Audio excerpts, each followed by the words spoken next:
All right, hello everyone. Yes, we are doing this. I know. I thought and second guessed myself a lot in terms of filming this video, but I figured, you know what? I'm just going to have to make it.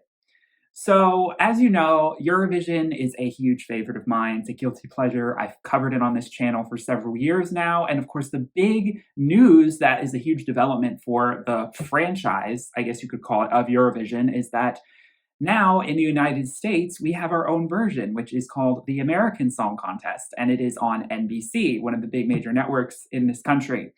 Now, don't get it twisted. It is called the American Song Contest, but that means it is just the United States and its territories. So some people have a lot of gripe with that title, and I totally understand their point, although I do think they unfortunately culturally don't understand that when someone says American, they are almost exclusively referring to someone from the United States. We have America's Got Talent, we have American Idol. We've used America for ourselves for so long that unfortunately it's just not going to really change in the cultural linguistic landscape. I'm sorry, it is the way it is. But of course, I would love to see a more pan-American contest. But now, of course, as of filming this video, we now have news that Canada is going to have its own version coming next year. So Eurovision Canada. It's not called the Canadian Song Contest. It's called Eurovision Canada, which I think is very interesting that we didn't call it Eurovision America. We called it the American Song Contest. And that gets into sort of the whole, why is this contest being made in the first place? I think that it was inevitable that Eurovision was going to spill over to other regions. I think for a long time they were trying to get Asia Vision to be a thing, which I still think is really unfortunate that it never came to fruition. I think it had a lot to do with different issues with time zones and governments, all this logistics with that. But there have been ideas for different sorts of Eurovision extended outside of Europe in other areas of the world for quite some time. So it's surprising that it has taken this long for another sector of this franchise to come to fruition, but here we are. And the inaugural American Song Contest is still underway. The premiere was back in March, and the grand final is going to be the week before the week of Eurovision 2022 in Turin. So they're sort of staggering it a little bit so that I think they can give a shout out to Eurovision at the American Song Contest finale, saying, hey, if you want to watch Eurovision on Peacock, you can, because they have a deal for the 2022 contest that American Peacock subscribers can watch the Eurovision Song Contest on Peacock, which is great, because in the past it's been very difficult for people in the US to watch Eurovision, so that's awesome. I hope they renew it for future seasons. And then vice versa, during the Eurovision Song Contest, they might even invite the winner of the American Song Contest out to Turin, or they might have them do a video chat thing. That's more likely. So they wanted to promote each other, although I think, and I think this is a popular consensus, running the American Song Contest basically right up on the heels or right in front of the Eurovision Song Contest was not a good idea. I think that it would have been kind of interesting to spread this out, maybe have the American Song Contest run during the summer. The summer would have just been a better time for outdoor performances and for a little bit more, I think, less competition with other shows like American Idol that are running right now, that often run at this time of year in the spring. I think the only other big singing competition show that runs in the summer is America's Got Talent. So I don't know. It would have made more sense to do the American Song Contest over the summer, but they decided to premiere it this winter. And I'll be honest, I have not watched all of the episodes. We've had a bunch of them already. Now, the Eurovision Song Contest and the American Song Contest are similar, but there are a lot of differences. And if you are not familiar with Eurovision, please find something that can educate you, because I don't have the time. But there's, the gist of one song per country, in that case being represented to compete to win. It's carried over to states, because obviously the United States has 50 states, though technically we actually have about 57 states and territories. That's including, Guam and American Samoa and the Washington, D.C. district. So we definitely have a lot of entries competing, which meant that they created more heats than Eurovision. Instead of just having a semifinal and then the grand final, they had the qualifying rounds, which lasted 5 weeks. There were 5 qualifying weeks in which 10 or 11 acts competed each week, and 4 acts went through each week into the semifinals, which they have all completed, and we are now approaching week 2 as of this video being filmed of the semifinals. And there are 22 acts that have qualified to be in the semis. And then once they go through the semis, there are going to be, I believe, 10 acts. 10? I'm not sure. We're still sort of feeling this out as we go along. There should be 10 acts that are going to perform on the grand final, and of course, 1 winner. So it is a lot to keep up with. Obviously, since I'm also paying attention to Eurovision, it's like I can't keep up with all of this. And 57 songs, 57 entries. I don't have time for that. I'm sorry, I don't. Especially coming from the American Song Contest, okay? That conjures up in my head ideas of music that doesn't sound too interesting to me, okay? There's a reason why Eurovision has always been a little bit more my thing. And I think that's because I think Europe and other places of the world, like again, I think of Asia or of Africa or South America, that it's interesting from at least a Western perspective to just see other cultures and other languages and other sort of folk, ethnic sort of takes on music and culture being represented. Obviously, if you're outside of the US and you're looking at the American Song Contest as an exploration of American culture, I guess you are sort of getting that. With 57 entries, you are going to have diversity. That's the one plus of just having a boatload of songs on the table. But of course, we're still only narrowing that down to 22 songs for the semis, and then of course 10 for the final. Now, in this video, I am going to preface that I am only going to really be talking about the 22 songs that have qualified. Because I am sorry, I had thought about making a video ranking all 56, 57 songs. I don't have the time. I don't have the time not only just to do that video, but to actually watch all of the episodes and all of the performances over the last 5 weeks. I'm sorry, I'm just not that invested. I'm just not that invested. I told myself as this was going down, I watched one episode, I was like, you know what, I'm going to tune in when we get into the semifinals, because that's when things will pick up a little bit.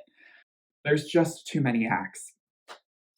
So with that being said, in this video, I am going to be sharing my ranking of the 22 qualifying songs. Now, keep in mind, we've already had semifinal 1, so we already know some jury positionings and everything, and I can't off the top of my head remember which one's which, but we already know some results from the semis about who is going into the final, but I don't believe we're going to fully know who is going into the final until this upcoming episode. They sort of have been revealing things from the previous episode on the following episode. So it's been a little bit like a slow reveal over time. And so I wanted to rank those songs and just also maybe give a shout out to a couple others that didn't qualify that I'm aware of. But like I said, there's too much. I mean, there's a really interesting video that I highly recommend. It's called The American Song Contest in a Nutshell. It was posted by this YouTuber, Loco. And it's basically a Eurovision fan putting together a montage of pretty much all of the acts of the American Song Contest, sort of in context of Eurovision, to sort of give Eurovision fans a little bit of a clue as to what the heck is going on in this contest. Because trust me, it's a bit of a head scratcher.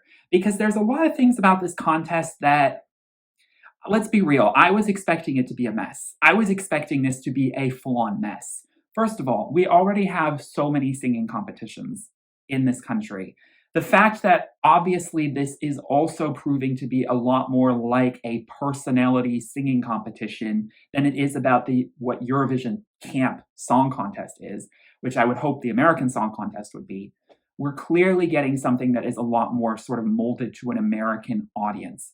It's very different from Eurovision in that regard. There are also a lot of different rules in terms of, like, for example, in Eurovision, you can only have a certain number of people on stage with you. I don't believe there is any cap to the number of performers that can be on stage for the American Song Contest, because there are some entries that it looks like the entire band plus their entire family member, all their family members and their neighbors are all on stage. Like, they're just inviting random people up, and it's getting very chaotic.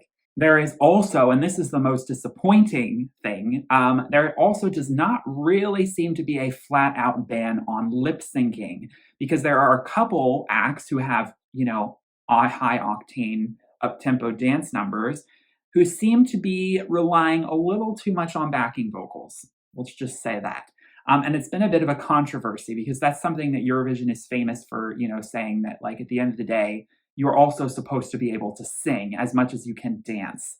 And so having that, as much as this contest shouldn't necessarily be about American Idol singing chops, this contest is more than that. It's about the song, the songwriters, the staging, the camera work, the pyrotechnics, the lyrics, everything. You shouldn't be lip syncing. You can have some backing vocals, but you shouldn't hear them sort of over top of you, almost deafening you out, or if anything, just blatantly being relied upon instead of actually vocalizing. Yes, it might make you give a more interesting performance, but that's just an unfortunate thing we're seeing with this. And I don't know if that's going to change moving forward because that's been very unpopular.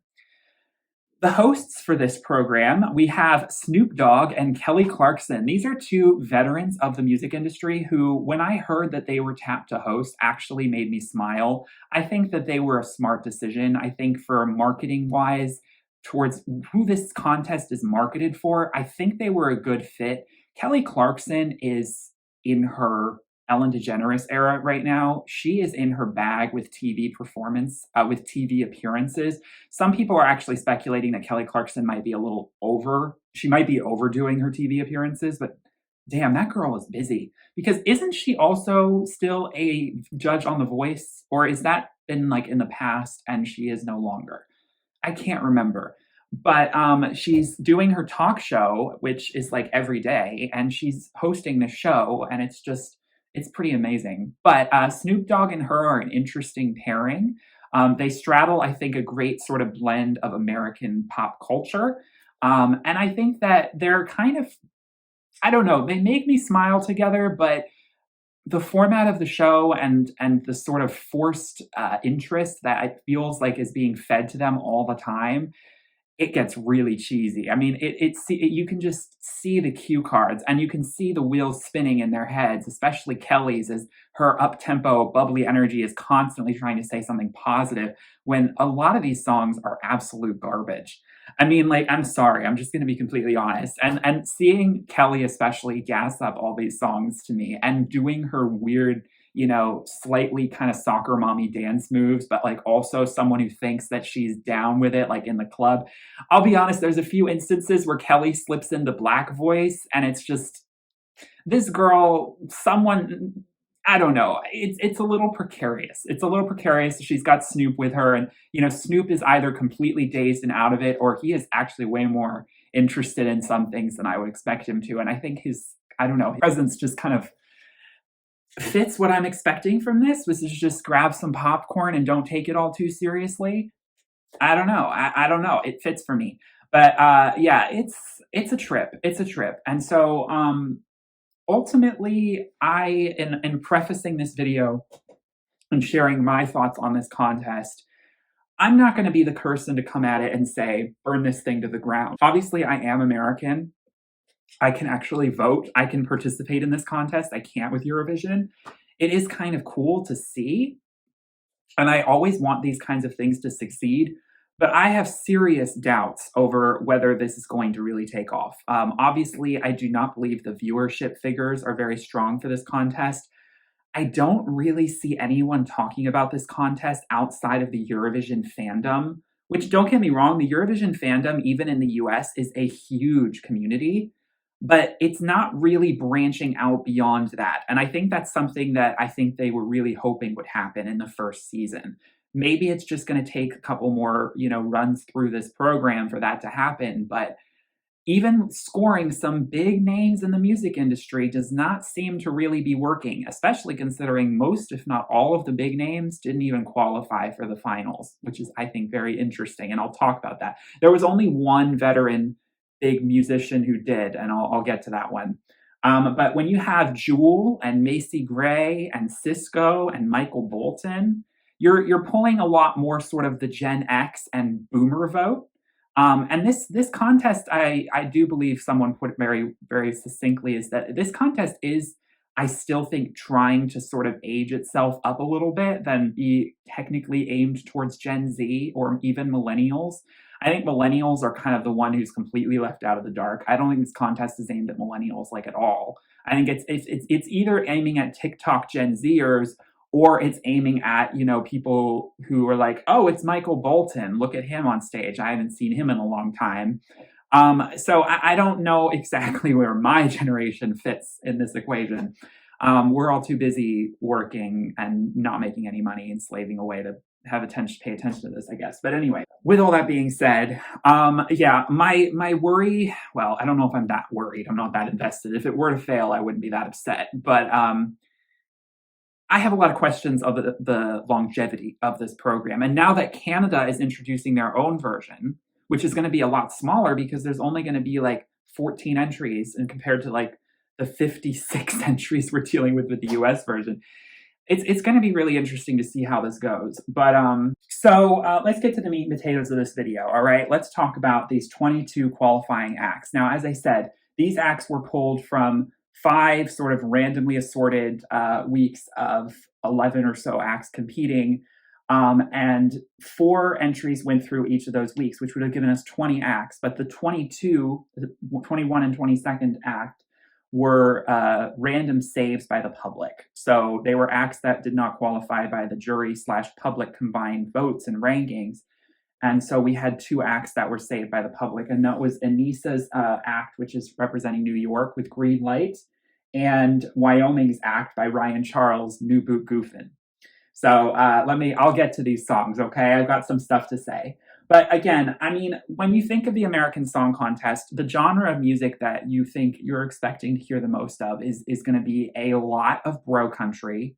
And I say bro country over just regular country because we all know that men in country are still dominating. Women in country, it just, unfortunately, it's very hard for them to break through, and they're not the ones qualifying, as you'll see in this video anyway. It's the men singing country that seem to do really well. So you're going to get a lot of bro country, you're going to get a lot of hip hop, and you're going to get some soulful ballads that you might see on an American Idol performance.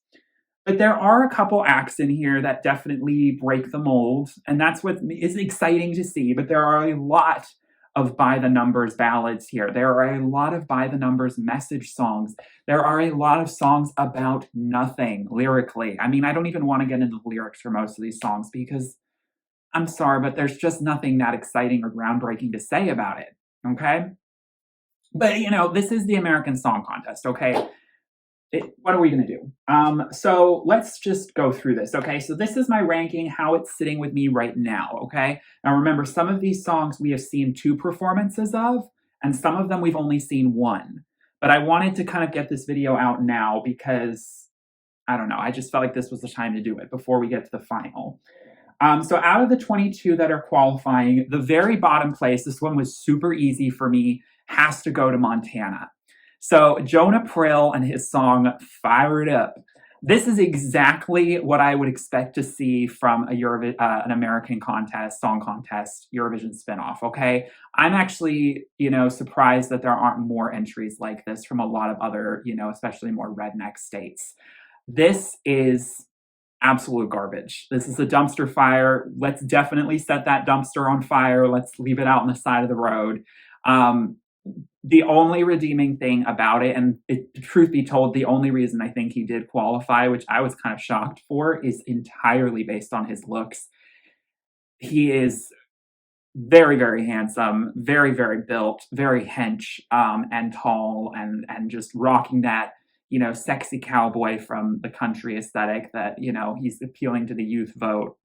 He's got that sexy Southern twang in his voice, and this is the most by the numbers, post Tim McGraw kind of modern bro country that is, I think, like as a classical country fan, so kind of nauseating to listen to all the time in top 40. This is the most by the numbers generic pop country that you can get. The chorus is just chants and yayos and just this repetitive mantra riff that doesn't really showcase much vocal talent. And the lyrics are dime a dozen about a boy in his truck and wanting to take a girl on a date. And we've seen this all before. So, and in the words of Miranda Sings, but he cute though, he cute. I'll be honest, when I found out we were going to see his face again on stage, because he's now performed twice, trust me, he's not going through to the final. We know that. I was like, well, he is easy on the eyes. He is easy on the eyes. Okay, so The next act that I definitely think is the worst is going to go to Michael Bolton. This is Connecticut's act. Is it called A Beautiful World? I don't even care. I'm sorry. I was in that video I already referenced. Someone was like, he looks like he's being forced to sing being held at gunpoint. I mean, I'm sorry, but I was dying on the floor. This guy, I mean, you could not be more expressionless, and the vocals are so stretched, and I don't know. I think that I think that the preparation or the song they were giving to him and the melody was just I don't know who thought this was going to work because the melody isn't strong. The performance vocally isn't very strong. If he wasn't Michael Bolton, we wouldn't bat an eye. And his stage presence is absolutely zilch. Like, this is Eurovision. You have to sell, emotively to the camera. You have to have interesting styling. You have to have interesting staging. No, none of this read like sort of like maybe an audition, like an American Idol audition tape, where it's like, yeah, of course he's got some vocals. You can hear that he can sing, but this is not a polished, ready to be performed thing. Like, the song sounds like a demo. The song could be written a million times in a million different ways, and we've heard it a million different times in a million different ways. So it loses all of its luster, and I'm not interested. And again, it's a pass. The next bottom act I am giving to North Carolina. John Morgan, right in the middle. Look, I don't know what to say. I mean, the bottom two are the absolute worst. They're the like, how did this qualify kind of material. And then the rest, I'm kind of just like, this is a very by the numbers country mid-tempo ballad. It's safe, it's kind of romantic, but not really too hard on its sleeve with the lyric. It's very generic. His voice is fine, but it's hard to stand out. This song has nothing that's making it stand out. So for me, right in the middle, John Morgan is a pass. The next bottom song I have goes to Riker Lynch, the entry for Colorado. This in the grand final, I believe, and the semifinal I watched came in the bottom with the juries, which I do agree with. Sort of One Republic meets, well, I'm definitely getting Ryan Tedder vibes from One Republic. Maybe a little bit Imagine Dragons, but then obviously he references Jimmy Buffett as an inspiration, Margaritaville with the Hawaiian shirt, just fun, campy dance pop. But it's a forgettable, very, very cheesy number that you might hear in the back of a Chuck E. Cheese. Like, I don't know what else to say. Like, it's colorful, but it's very bad. It's very bland. There's not much there. So sorry, Riker, but it's a no. Alabama, I have next. This is a little more controversial.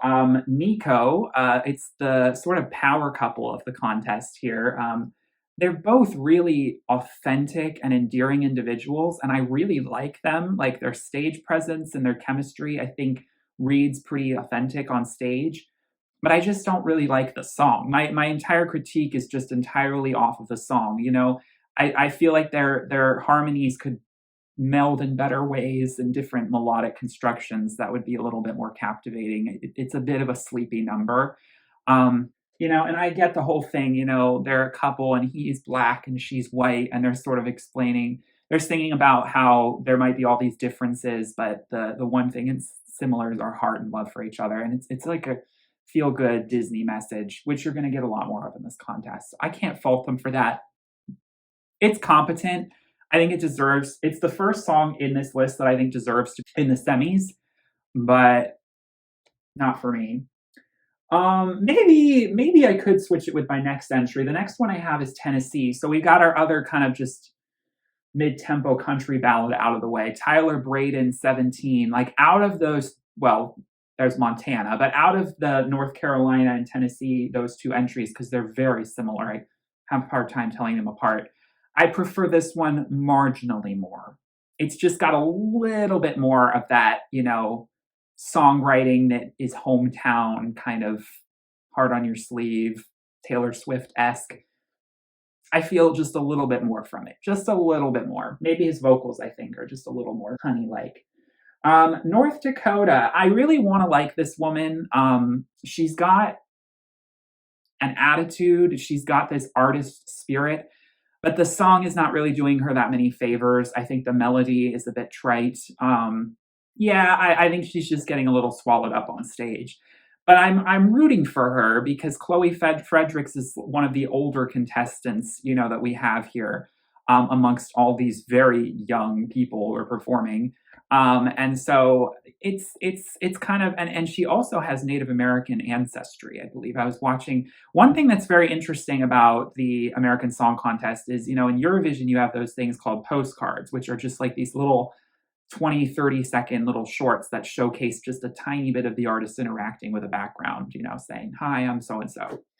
Well, the postcards for this contest are like 5 minutes long. Okay. It's like American Idol. We're learning about your entire life story and about your dead sister and your dad, deadbeat dad, and everything about your hometown and the population of your hometown and how you all like run a tractor shop. It's just, it's all a little bit much. But sometimes you do learn interesting things like this woman being part Native American, which I think, you know, it's great representation. Something I'd like to see more of in this contest, and I'll get to the representation issue. Next, we have Massachusetts. This was jury fodder. Jared Lee, Shameless. Sweet guy, definitely has vocals, definitely can sing, but it's jury fodder that forgettable for me. Sorry. Now, New Hampshire, this one's going to get some people upset. Mari with her song Fly. First of all, I think her styling is exquisite. I think she has some of the best costuming and hair that we are seeing on the stage with any of these artists. So I give her so much props for her personality and the way she's presenting herself. The song, the vocals, I think she did a better job in the semifinal performance than she did in the qualifying performance. And so that pushed it up in my ranking. But very, very generic message song. Like so generic that I'm just not even feeling anything because it's so dime a dozen. Melody, it kind of gets up off its feet. It's there's a song that's a little bit stronger melodically that sort of trumps it for me and makes this one a little bit relevant. But I hate dissing Mari for that because I do think she deserves to be up here. And she's a contender for sure. I think people are going to really rally behind her. And then next I have Rhode Island. This is sort of the last entry that I'm just, at the end of the day, really not feeling. Houston can sing the songbook. I don't think that's an issue. But I do think that this contest is really male ballad juror fodder heavy.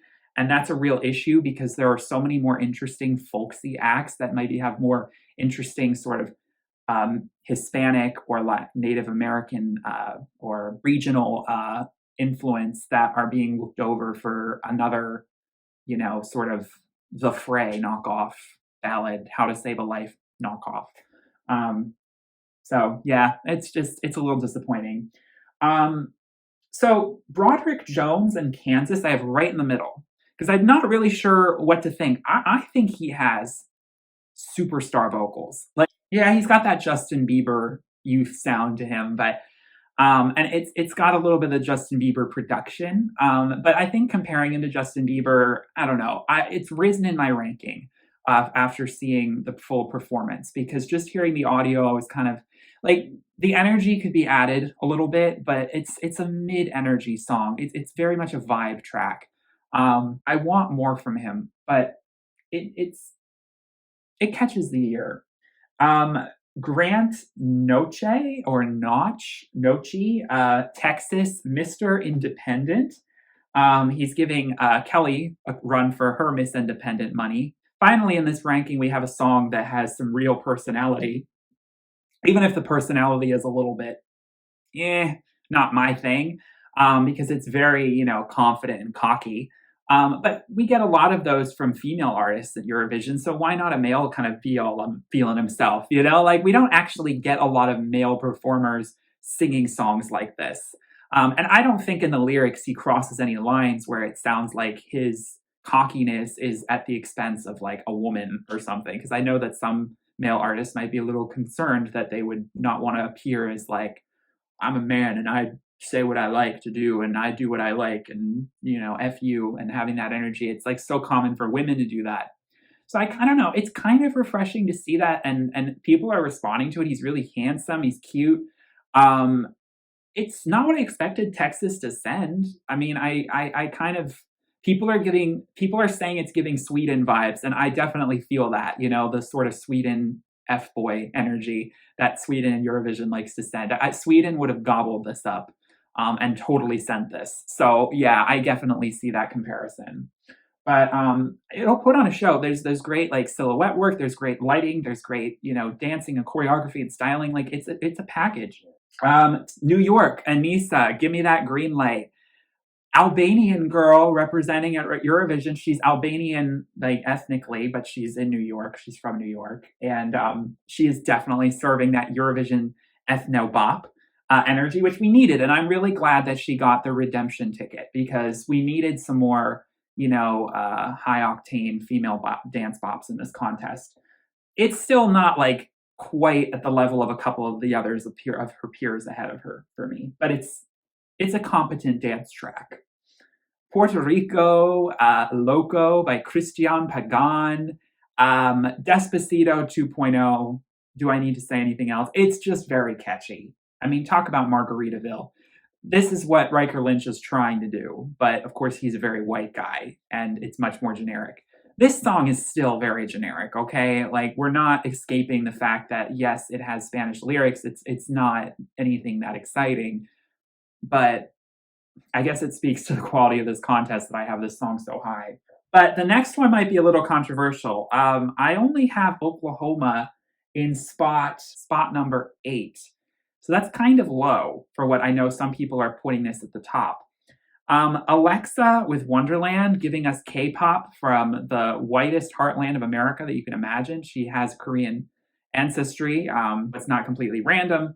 But I do think that Alexa has been one of the more exciting like diamonds in the rough of this contest, especially coming from a state that is giving us something you wouldn't expect. This is the state of Carrie Underwood, and instead we're getting K-pop. Like no one saw that coming. And this is where the backing vocals and the lip syncing, the same with Anissa, this is where that starts to become a bit of an issue in some of the performances.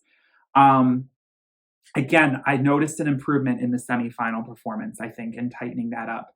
I do love the Alice in Wonderland metaphors of the lyrics. I love the sort of almost gymnastics that is being done with the fabric kind of stretching across the stage, and then the backflip almost that she does at the end. Like Eurovision doesn't often get that much level of performance, like that like high level of athleticism almost presented on stage. And so it's almost very Cirque du Soleil.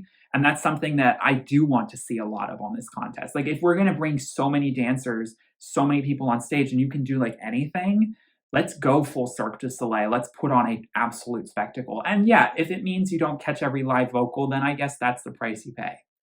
So the one island ethnic song that made it through besides Puerto Rico, but like I said, it's generic Spanish pop, is American Samoa. We have Full Circle by Tanel. And this is just a easygoing sort of island vibe track. It's a bit like it's got the island horns and the funky piano, and it's like just a good time, but also meaningful. Because it's speaking of the circle of life, that kind of is spiritual kind of undertone. And I love the traditional outfits and the floral designing of the staging, the tropical design on the stage. I want to see this in my final.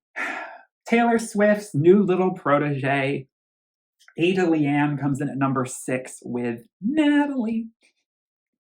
Something about the delivery of the song title and the chorus just falls flat for me a little bit because it's this very kind of, melodramatic country ballad. And then it kind of climaxes with, but I'll never be Natalie. Just like flippantly saying it like that.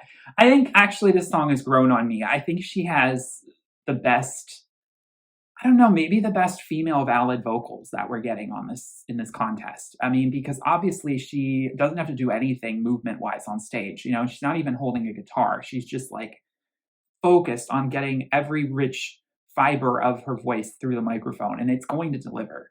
I think people think she genuinely could win, and I wouldn't necessarily hate it. She's very marketable. She's friendly with the jurors are going to love her, and the public are going to love her. She's very young as well. I believe she is the youngest contestant at only 17 years old.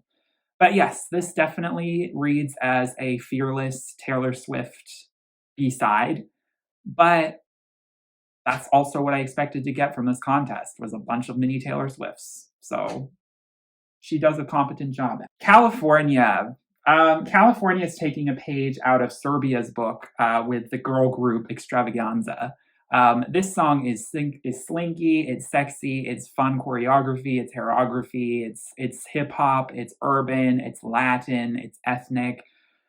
This song is a lot. Maybe it doesn't quite know what it is, but it's exactly what we need more of in this contest. So I'm fully here for Keys to the Kingdom, Ba Ba Bum Bum Bum by Sweet Taboo. Like this song has, I don't know, just it has that get up on your feet energy. And so that's why I have it in my 5th spot. Wyoming, the other redemption song. Now, when I first heard this song and I heard about the contest, I was like, this is going like straight to the bottom. Cause like, you know, like very auto-tuned hip hop, like very sort of like braggadocious, like Lil Wayne kind of hip hop is not my thing.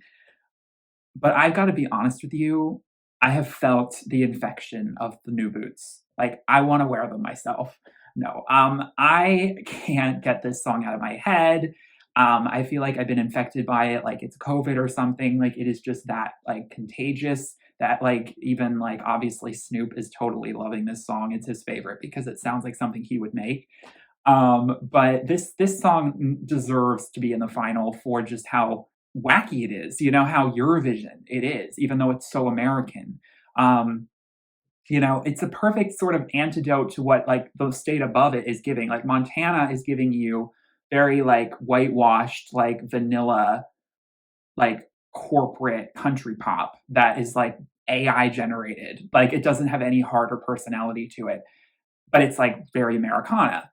And then Wyoming, which is like arguably even more of a redneck state, is taking the whole cowboy thing and subverting it and taking it into like this hip hop, you know, TikTok lane, which is completely, I don't know, it transcends its subject matter because it's addicting and it's got really interesting choreography, the dancers, the personality, Ryan Charles, like with his outfit and his getup, and like just something about seeing cowboys like do the really slinky sort of like hip hop moves is just like seductive. I don't know. Maybe this contest is like frying my brain, but I'm like, I have this at number 4. We got to have it in our final. Like this song has to go through. I know the juries are going to tank it. The juries are going to hate it, but the public are going to come through for it. I think that this is definitely like if the aliens wanted a presentation of Americana, that is, yeah, it's not the best representation of us, but it's the most authentic representation. Like mixing two worlds together, like, you know, rural country Western and urban hip hop, like you can't get something more American than this. Okay, my top 3. So this is tough for me because all 3 of these songs I could see winning and I'd be okay with. But in 3rd place, I'm going to put Jordan Smith with Sparrow, Watch Me Fly Away. I mean, this song was made for American Idol, okay? Like, this song felt like it was made in a boardroom with some really, you know, top-notch songwriters coming together, giving this to Kelly Clarkson back in the mid-2000s, or to Carrie Underwood, or to David Archuleta, or any of those American Idol people, and just being like, we got our hit. We got our hit. And Jordan Smith actually won The Voice, I believe, many years ago or something. He's been popular, he's got a following. Talk about vocals. I mean, he reminds me of Michael Rice, who was done very dirty in Eurovision in the UK a couple years ago. And this time around, I don't think he's going to flop. I think Kentucky is a solid lock for the final. It's an uplifting melody. I just think it has that slight melodic edge. Maybe it's the key change. I'm a sucker for a key change, a melodramatic key change, a Celine Dion key change. You're you're gonna sink your teeth into me. So sorry, Mari, but you don't quite have that. This song just has that extra edge melodically. And then at number 2, I'm putting Stella Cole DIY with Georgia's entry. This is brilliant. Like, this is, girl boss, irreverent, personality laden, like fun, humorous. It's just it's a great time, and it's great for pop radio, but it's also great for something that is a little more Eurovision in terms of like just, I don't know, crowd pleasing. And it's very different from everything else we're getting. I think that, like I said, I mean, along with Alexa's song, like it's in its lane, and it's aware that it's its own thing, and it's confident, and it's just gonna sell it to you. It reminds me, like, melodically a little bit of Malta's entry from 2019, Come a Chameleon, DIY. Like, there's a little bit of that island chord progression there that's similar note-wise, but I don't know. That's nitpicking. I think that this song is very catchy, very memorable, and crowd pleasing. And I think it could do well with the juries, but definitely do well with the public. And it's that sweet spot in the middle there. And she's, gorgeously styled. She's just everything with the dancers and the editorial nature of the staging and the music video, like staging that she's giving us. It's Eurovision. It's Eurovision. What we need more of from some of these other countries that feel a little sloppier. And then at number 1, I also believe this song is most likely to win. I think that Washington is going to take this contest. The song is by Alan Stone, and it's called A Bit of Both. And it's really, I think, stylistically and in its genre, a genre of its own for this contest. It's our only really soulful entry, like kind of blues, jazz, soul, classic rock. And I think it will really get the boomer vote. And I think the vocals are just, there's also the authenticity, this song. It actually feels like a personal song. Like, it feels like he wrote it. It's not like a Sparrow situation where it feels like it was written in a boardroom. Like, this feels like a singer-songwriter song, and so I appreciate the authenticity of the vocals are so rich and sonorous, and he is just a musician, and he puts people like Michael Bolton in this contest to shame, like, really, because no slight to Michael Bolton, but just the preparation is there, the inspiration is there. I think A Bit of Both lyrically is prescient. And I think it's heartfelt, and it's touching all the right, it's hitting all the right buttons. So I think A Bit of Both is my prediction to win. Like I said, I could see pretty much any one of my top 5 winning: Georgia, Kentucky, Michigan. Wyoming is a long shot, but it would be kind of interesting if Wyoming did win. The only act that I have really far down in my list that I think has the shot at winning would be maybe Texas, and also maybe Rhode Island. Those are the only 2 that I have really far down. I mean, Alabama I have really far down, but I know that people are rooting for them as a duo, so I don't know if that's going to give them a lot of votes, but I don't know. We'll be interested to see. The finale is on May 6th, I believe, May 7th. I'm not sure. Is it on a Monday? Is that on a weekend? I have to double check that. I'll put it in the description, but the finale is coming up. I will watch the finale. I'm not going to make a video on it, but I wanted to just share my thoughts here. At the end of the day, I think it's just, I'm very unfortunate that the jurors are very in favor of kind of sterile, bland male ballads, and we're losing out on a lot of more interesting, ethnic, folksy kind of stuff that's a little bit more risky or just different. And that is unfortunate. Shout out to my home state of Pennsylvania. Brie Stevens, I think is her name. Brie Stevens, plenty love. I did want to just give a shout out. Pennsylvania, I wasn't really rooting for Pennsylvania, but actually I did find out she's a Temple grad. I went to Temple, so shout out to Temple. It's a kind of R&B, hip hop leaning track, very soulful. It's great, but I'm not surprised it didn't qualify. But maybe there's a couple tracks I would have put it. I would put it in instead of Montana.